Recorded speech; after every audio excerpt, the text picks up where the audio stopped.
गुरुर्ब्रह्मा गुरुर्विष्णु गुरुर्देवो महेश्वरा गुरुर्साक्षात् परं ब्रह्म तस्मै श्री गुरुवे नमः। ॐ गजाननं भूतगणाधिसेवितं कपितजम्बुफलचारुभक्षणम् उमासुतं शोकविनाशकारिकं नमामि विघ्नेश्वरपादपङ्कजम्। नारायणं नमस्कृत्यं नरं चैव नरोत्तमं देवीं सरस्वतीं व्यासं ततो जयमुदीरयेत्। आइए हनुमान विराजिए कथा कहूँ वेद अनुसार प्रेम सहित गादी धरूं पधारिए पवन कुमार। बोलो पवन पुत्र हनुमान की जय। सियावर रामचंद्र भगवान की जय। उमापति महादेव की जय। शिव महापुराण की जय। ओम नमः पार्वती पते हर हर महादेव हर हर महादेव हर हर महादेव। ओम श्री शांब शिवाय नमः। ओम श्री शांब शिवाय नमः। ओम श्री शांब शिवाय नमः। आप सुन रहे हैं रुद्र संहिता सृष्टि खंड। आज आप सुनेंगे 17वें अध्याय से। सूत जी बोले, हे मुनिवरों, ब्रह्मा जी की यह बात सुनकर नारद जी ने विनय पूर्वक उन्हें प्रणाम करके पुनः पूछा। नारद जी बोले, भक्तवत्सल भगवान शंकर कैलाश पर्वत पर कब गए और महात्मा कुबेर के साथ उनकी मैत्री कब हुई? परिपूर्ण मंगल विग्रह महादेव जी ने वहां क्या किया, यह सब मुझे बताइए। इसे सुनने के लिए मुझे बड़ी उत्सुकता है। ब्रह्मा जी बोले, हे नारद, मैं चंद्रमौली भगवान शंकर के चरित्र का वर्णन करता हूँ। वे जिस प्रकार कैलाश पर्वत पर गए और कुबेर की उनके साथ मैत्री हुई, ये सब सुनिए। कामपिल्य नगर में सोमयाग करने वाले कुल में उत्पन्न यज्ञ विद्या विशारद यज्ञदत्त नाम का एक दीक्षित ब्राह्मण था। वह वेद वेदांग का ज्ञाता, प्रबुद्ध, वेदांत आदि में दक्ष, अनेक राजाओं से सम्मानित, परम उदार और यशस्वी था। वह अग्निहोत्र आदि कर्मों में सदैव संलग्न रहने वाला, वेद अध्ययन परायण, सुंदर रमणीय अंगों वाला तथा चंद्र बिंब के समान आकृति वाला था। इस दीक्षित ब्राह्मण के गुणनिधि नामक एक पुत्र था। उपनयन संस्कार हो जाने के बाद उसने 8 विद्याओं का भलीभांति अध्ययन किया, किंतु पिता के अनजान में वह धूर्त कर्म में प्रवृत्त हो गया। उसने अपनी माता के पास से बहुत सा धन लेकर ज्वारियों को सौंप दिया और उनसे मित्रता कर ली। वह ब्राह्मण के लिए अपेक्षित आचार विचार से रहित, संध्या स्नान आदि कर्मों से पारंगमुख, वेद शास्त्र आदि का निंदक, देवताओं और ब्राह्मणों का अपमान करने वाला और स्मृताचार विचार से रहित होकर गाने बजाने में आनंद लेने लगा। उसने नटों, पाखंडियों तथा भांडों से प्रेम संबंध स्थापित कर लिया। माता के द्वारा प्रेरित किए जाने पर भी वह पिता के समीप कभी नहीं गया। घर के अन्य कर्मों में व्यस्त वह दीक्षित ब्राह्मण जब जब अपनी दीक्षित पत्नी से पूछता कि हे कल्याणी, घर में मुझे पुत्र गुणनिधि नहीं दिखाई पड़ रहा है, वह कहाँ है? वह क्या कर रहा है। तब तब वे यही कहती कि वह इस समय स्नान करके तथा देवताओं की पूजा करके बाहर गया है। अभी तक पढ़कर वह अपने 2-3 मित्रों के साथ पढ़ने के लिए गया हुआ है। इस प्रकार उस गुणनिधि की एक पुत्रा माता सदैव दीक्षित को धोखा देती रही। वह दीक्षित ब्राह्मण उस पुत्र के कर्म और आचरण को कुछ भी नहीं जान पाता था। 16वें वर्ष में उसने उसके केशांत कर्म आदि सब संस्कार भी कर दिए।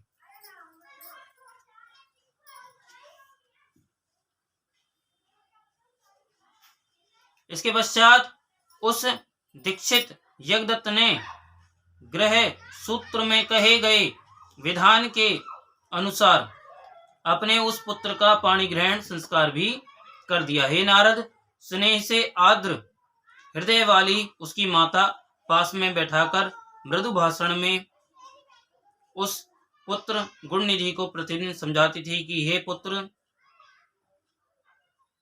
तुम्हारे महात्मा पिता अत्यंत क्रोधी स्वभाव वाले हैं। यदि वे तुम्हारे आचरण को जान जाएंगे तो तुमको और मुझको भी मारेंगे। तुम्हारे पिता के सामने मैं तुम्हारी इस बुराई को नित्य छिपा देती हूँ। तुम्हारे पिता की समाज में प्रतिष्ठा सदाचार से ही है, धन से नहीं। हे पुत्र, ब्राह्मणों का धन तो उत्तम विद्या और सज्जनों का संसर्ग है।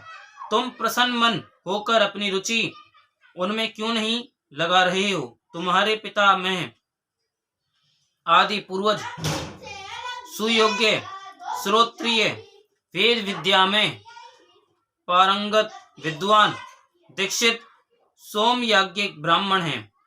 ऐसी लोक प्रसिद्धि को प्राप्त किए थे। अतः तुम दुष्टों की संगति छोड़कर साधुओं की संगति में तत्पर हो। सद विद्याओं में मन लगाओ और ब्राह्मणोचित सदाचार का पालन करो। तुम रूप से पिता के अनुरूप ही हो, यश कुल और शील से भी उनके अनुरूप बनो। इन कर्मों से तुम लज्जित क्यों नहीं होते हो। अपने बुरे आचरणों को छोड़ दो। तुम 19 वर्ष के हो गए हो और यह तुम्हारी पत्नी 16 वर्ष की है। इस सदाचारिणी का वर्ण करो, अर्थात इससे मधुर संबंध स्थापित करो और पिता की भक्ति में तत्पर हो जाओ। तुम्हारे ससुर भी अपने गुण और शील के कारण सर्वत्र पूजे जाते हैं। हे पुत्र, उन्हें देखकर और उनकी प्रशस्ति को सुनकर भी तुम्हें लज्जा नहीं आती है। अपनी बुरी आदतों को छोड़ दो। हे पुत्र, तुम्हारे सभी मामा भी विद्याशील तथा कुल आदि से अतुलनीय हैं। तुम उनसे भी नहीं डरते। तुम तो दोनों वंशों से शुद्ध हो। तुम इन पड़ोसी ब्राह्मण कुमारों को देखो और अपने घर में ही अपने पिता के इन विनयशील शिष्यों को ही देखो। हे पुत्र, राजा भी जब तुम्हारे इस दुष्टाचरण को सुनेंगे तो तुम्हारे पिता के प्रति अपनी श्रद्धा त्याग कर उनकी वृत्ति भी समाप्त कर देंगे। अभी तो लोग यह कह रहे हैं कि यह लड़कपन की दुष्चेष्टा है। इसके पश्चात वे प्राप्त हुई प्रतिष्ठित दीक्षित की उपाधि भी छीन लेंगे। सभी लोग तुम्हारे पिता को और मुझको भी दुष्ट वचनों से धिक्कारेंगे और कहेंगे कि इसकी माता दुष्चरिता है, क्योंकि माता के चरित्र को ही पुत्र धारण करता है।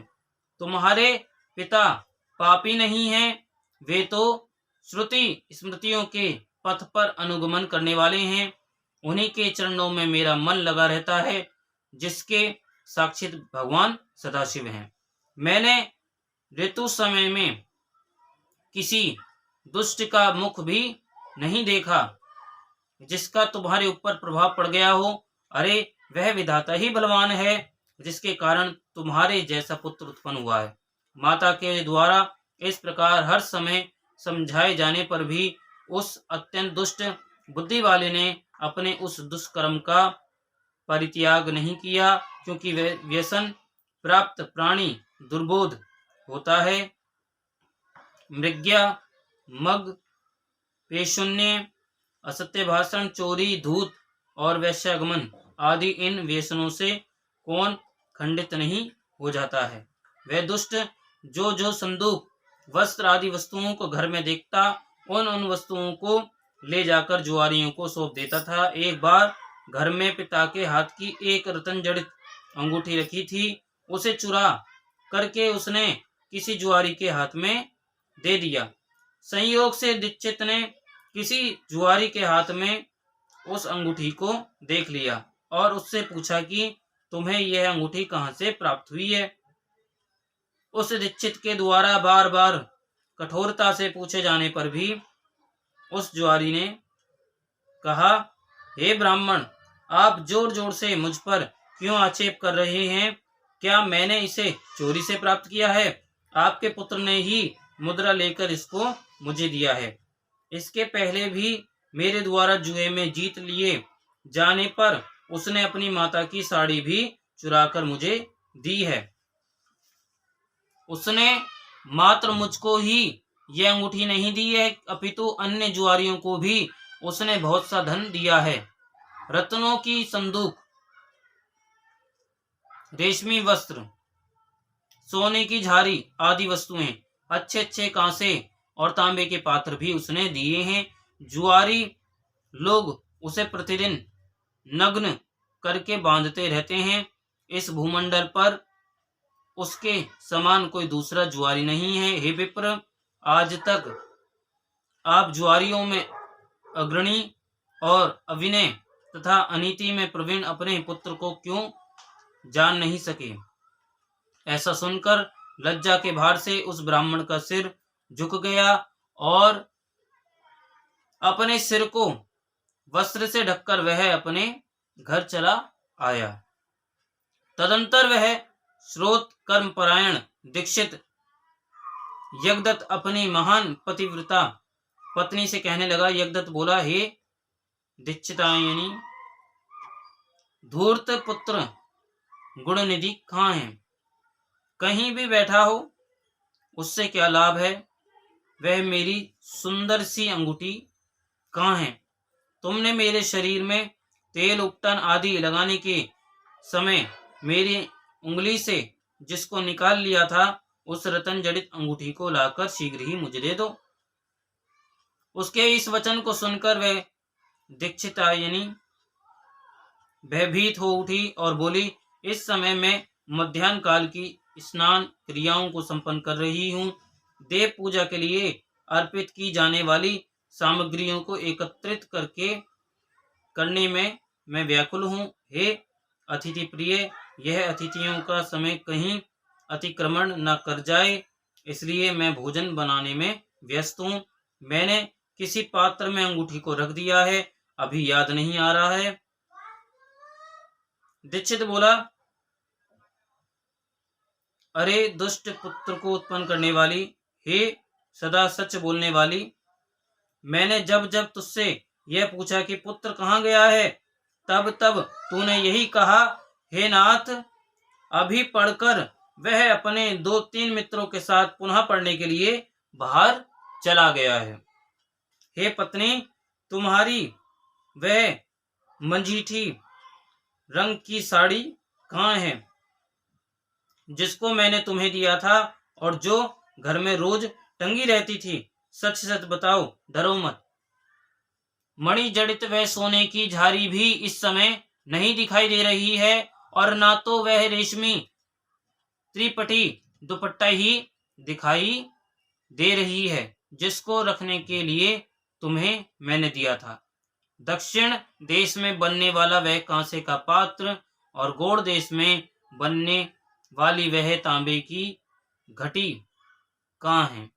हाथी दांत से बनी हुई वह सुख देने वाली मच्छियां कहाँ हैं? पर्वतीय क्षेत्रों में पाई जाने वाली चंद्रकांत मणि के समान अद्भुत हाथ में दीपक लिए वह श्रृंगार युक्त शाल भंजिका कहाँ है? अधिक कहने से लाभ ही क्या। हे कुलजे, मैं तुझ पर व्यर्थ ही क्रोध कर रहा हूं। अब तो मेरा भोजन तभी होगा जब मैं दूसरा विवाह कर लूंगा। कुल को दूषित करने वाले उस दुष्ट के रहते हुए भी अब मैं निसंतान हूं। उठो और जल लाओ, मैं उसे तिलांजलि देता हूं। कुल को कलंकित करने वाले कुपुत्र की अपेक्षा मनुष्य का पुत्रहीन होना श्रेष्ठकर है। कुल की भलाई के लिए एक का परित्याग कर देना चाहिए, यह सनातन नियम है। तदंतर उस दीक्षित ब्राह्मण ने स्नान करके अपनी नित्य क्रिया संपन्न करके उसी दिन किसी श्रोत्रिय ब्राह्मण की कन्या को प्राप्त करके उसके साथ विवाह कर लिया। यहीं पर 17वां अध्याय विराम होता है। बोलो उमापति महादेव की जय। 18वां अध्याय प्रारंभ होता है। ब्रह्मा जी बोले, उन वृत्तांतों को सुनकर वह दीक्षित पुत्र अपने भाग्य की निंदा करके किसी दिशा को देखकर अपने घर से चल पड़ा। कुछ काल तक चलने के पश्चात वह यज्ञदत्त पुत्र दुष्ट गुणनिधि थक जाने के कारण उत्साहहीन होकर वहीं रुक गया। वह बहुत बड़ी चिंता में पड़ गया कि अब मैं कहाँ जाऊं, क्या करूं। मैंने विद्या का अभ्यास भी नहीं किया और न तो मेरे पास अत्यधिक धन ही है। दूसरे देश में तत्काल सुख तो उसी को प्राप्त होता है जिसके पास धन रहता है। यद्यपि धन रहने पर चोर से भय होता है, किंतु यह विघ्न सर्वत्र उत्पन्न हो सकता है। अरे, याचक के कुल में जन्म होने पर भी मुझ में इतना बड़ा दुर्व्यसन कैसे आ गया, यह आश्चर्य है। किंतु भाग्य बड़ा बलवान है, वही मनुष्य के भावी कर्म का अनुसंधान करता है। मैं भिक्षा मांगने के लिए नहीं जाता हूँ। मेरा यहाँ कोई परिचित भी नहीं है और ना मेरे पास कुछ धन ही है। मेरे लिए कोई शरण तो होनी ही चाहिए। सदैव सूर्योदय होने के पूर्व ही मेरी माँ मुझे मधुर भोजन देती थी। आज मैं यहाँ किससे मांगूं?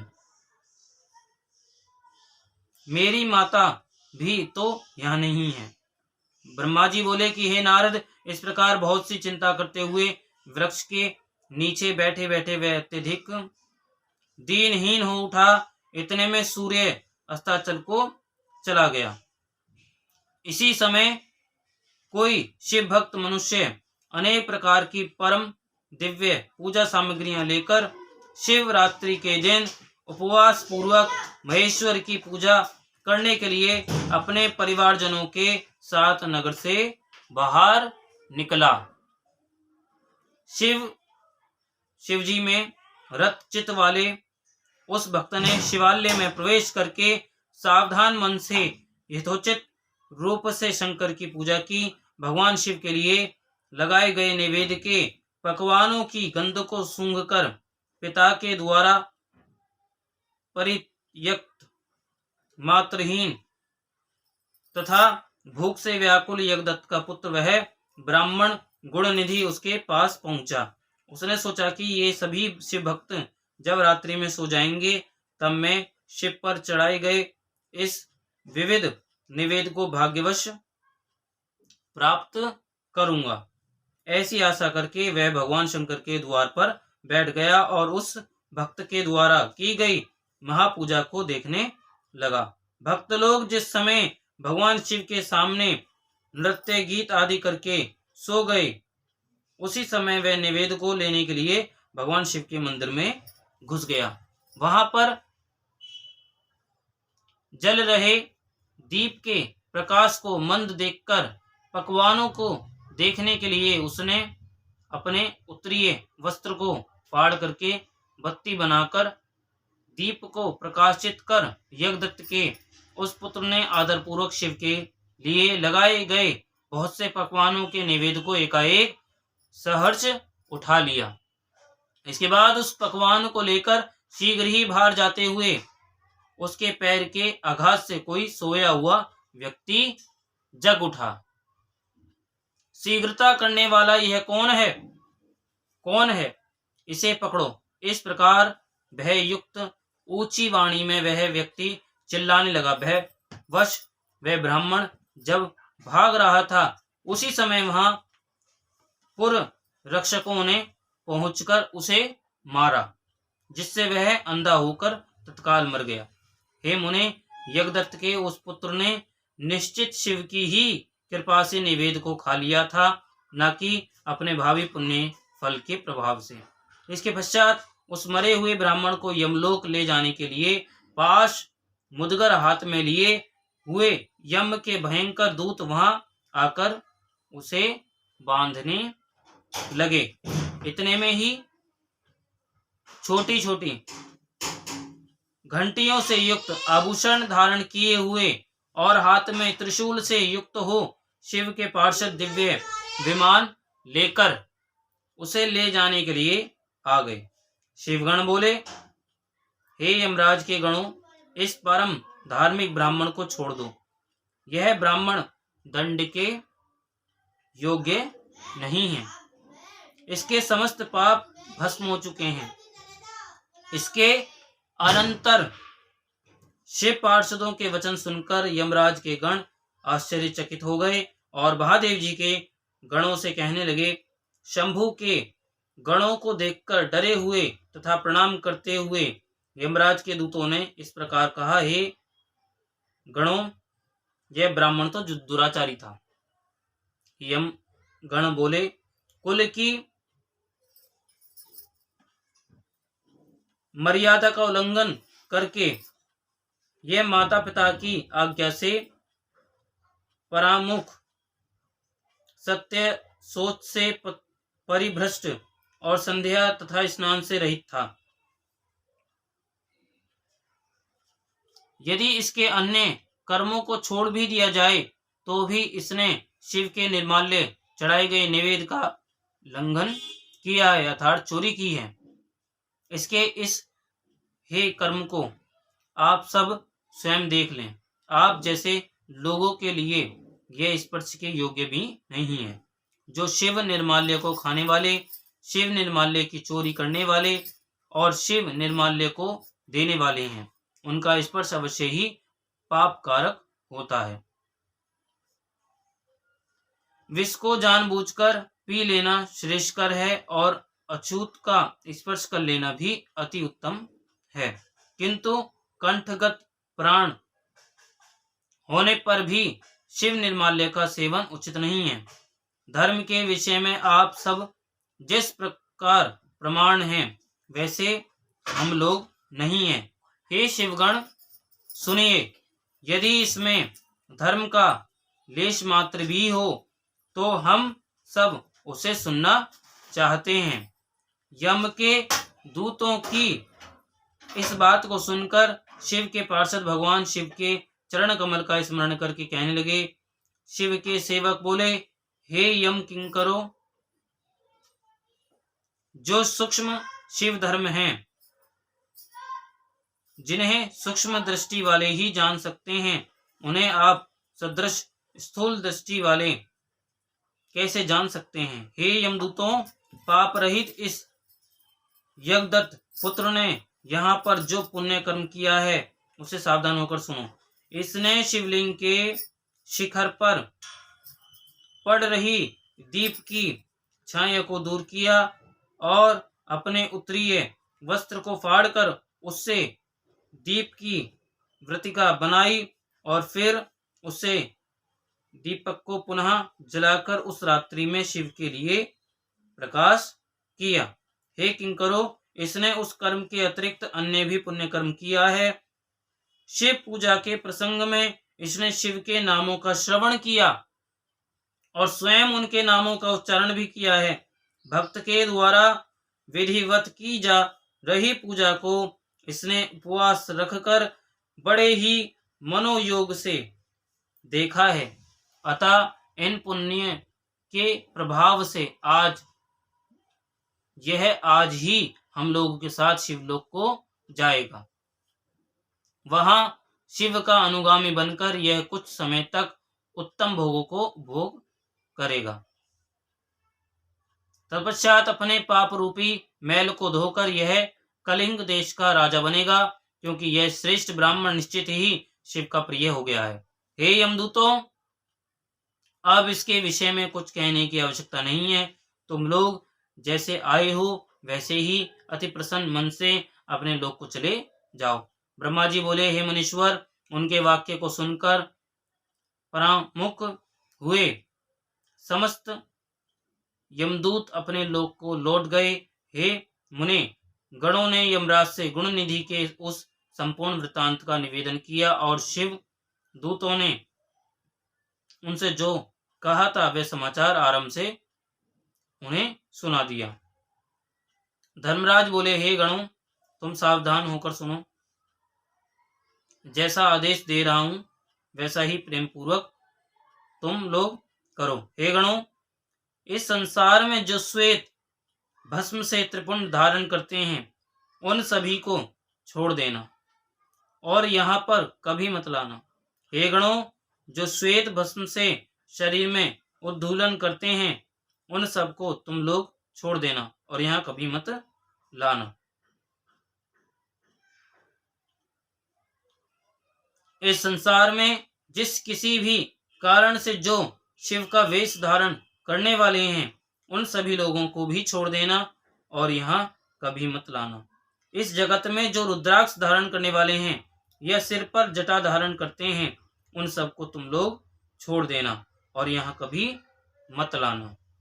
जिन लोगों ने जीविका के निमित्त ही शिव का वेश धारण किया है उन सबको भी छोड़ देना और यहाँ कभी मत लाना। जिन्होंने दंभ या छल प्रपंच के कारण ही शिव का वेश धारण किया है उन सबको भी तुम लोग छोड़ देना और यहाँ कभी मत लाना। इस प्रकार उन यमराज ने अपने सेवकों को आज्ञा दी, जिसको सुनकर उन लोगों ने कहा कि जैसी आपकी आज्ञा है वैसा ही होगा। ऐसा कहकर वे मंद मंद हंसते हुए चुप हो गए। ब्रह्मा जी बोले, इस प्रकार शिव पार्षदों ने यमदूतों से उस ब्राह्मण को छुड़ाया और वह पवित्र मन से युक्त होकर शीघ्र ही उन शिवगणों के साथ शिवलोक को चला गया। वहां पर सभी सुख भोगों का उपभोग करके तथा भगवान सदाशिव एवं पार्वती की सेवा करके वह दूसरे जन्म में कलिंग देश के राजा अरिदम का पुत्र हुआ। उस शिव सेवा परायण बालक का नाम दम हुआ। वह बालक होते हुए भी वह अन्य शिशुओं के साथ शिव की भक्ति करने लगा। कर्मशः उसने युवावस्था प्राप्त की और पिता के परलोक गमन के पश्चात उसे राज्य भी प्राप्त हुआ। उसने प्रेम पूर्वक अनेक शिव धर्मों को प्रारंभ किया। हे ब्राह्मण, दुष्टों का दमन करने वाला वह राजा दम शिवालयों में दीपदान के अतिरिक्त अन्य कोई धर्म नहीं मानता था। उसने सभी ग्राम और जनपद प्रमुखों को बुला करके यह आदेश दिया कि तुम लोगों को शिवालयों में दीप प्रज्वलन की व्यवस्था करनी है। यदि किसी के क्षेत्र में ऐसा नहीं हुआ तो यह सत्य है कि उस क्षेत्र का वह प्रधान निश्चित ही मेरे द्वारा दंड पाएगा। दीपदान से भगवान शिव संतुष्ट होते हैं, ऐसा श्रुतियों में कहा गया है। जिसके गांव के चारों ओर जितने भी शिवालय हो वहां सदैव बिना कोई विचार किए ही दीपक जलाना चाहिए। अपनी आज्ञा के उल्लंघन के दोष पर मैं निश्चित ही अपराधी का सिर काट लूंगा। इस प्रकार उस राजा के भय से प्रत्येक शिवालय में मंदिर में दीपक जलाए जाने लगे। इस प्रकार जीवन पर्यंत इसी धर्माचरण के पालन से राजा दम धर्म की महान समृद्धि प्राप्त करके अंत में काल धर्म की गति को प्राप्त हुआ। अपने इस दीप वासना के कारण शिवालयों में बहुत से दीपक प्रज्वलित करके वह राजा दूसरे जन्म में रतन में दीपकों की शिखाओं को आश्रय देने वाली अलकापुरी का राजा कुबेर हुआ। इस प्रकार भगवान शंकर के लिए अल्पमात्र भी किया गया धार्मिक कृत्य समय आने पर फल प्रदान करता है। ये जानकर उत्तम सुख चाहने वाले लोगों को शिव का भजन करना चाहिए। कहाँ सभी धर्मों से सदा ही दूर रहने वाला दीक्षित का पुत्र और कहाँ देवी योग से धन चुराने के लिए शिव मंदिर में उसका प्रवेश एवं स्वार्थवश दीपक की वृत्तिका को जलाकर शिवलिंग के मस्तक पर छाए हुए अंधकार को दूर करने के लिए किया गया उसका पुण्य, जिसके प्रभाव से उसने कलिंग देश का राज्य प्राप्त किया और सदैव धर्म में अनुरक्त रहने लगा। पूर्व जन्म के संस्कार के उदय होने के कारण ही शिवालय में सम्यक रूप से मात्र दीपक को जलाकर उसने यह दिक्पाल कुबेर की महान पदवी प्राप्त कर ली। हे मुनीश्वर, देखिए यह मनुष्य धर्मा इस समय इस लोक में रहकर इसका भोग कर रहा है। इस प्रकार यज्ञदत्त के पुत्र गुणनिधि के चरित्र का वर्णन कर दिया, जो शिव को प्रसन्न करने वाला है और जिसको सुनने वाले की सभी मनोकामनाएं पूर्ण हो जाती हैं। गुणनिधि ने सर्वदेवमय भगवान सदाशिव से जिस प्रकार मित्रता प्राप्त की, अब मैं उसका वर्णन आपसे कर रहा हूँ। एतात एकाग्रचित होकर आप सुने। यहीं पर 18वां अध्याय विराम होता है। बोलो मापति महादेव की जय, शिव महापुराण की जय, कुबेर भगवान की जय। ओम श्री शांब शिवाय नमः। ओम श्री शांब शिवाय नमः। ओम श्री शांब शिवाय नमः। तो आप प्रतिदिन शिव मंदिर में जाकर के भगवान को दीप निवेदन किया करें। इससे आप भी शिवलोक में जाकर के कोई ना कोई पदवी आपको प्राप्त जरूर होगी। बोलो मापति महादेव की जय।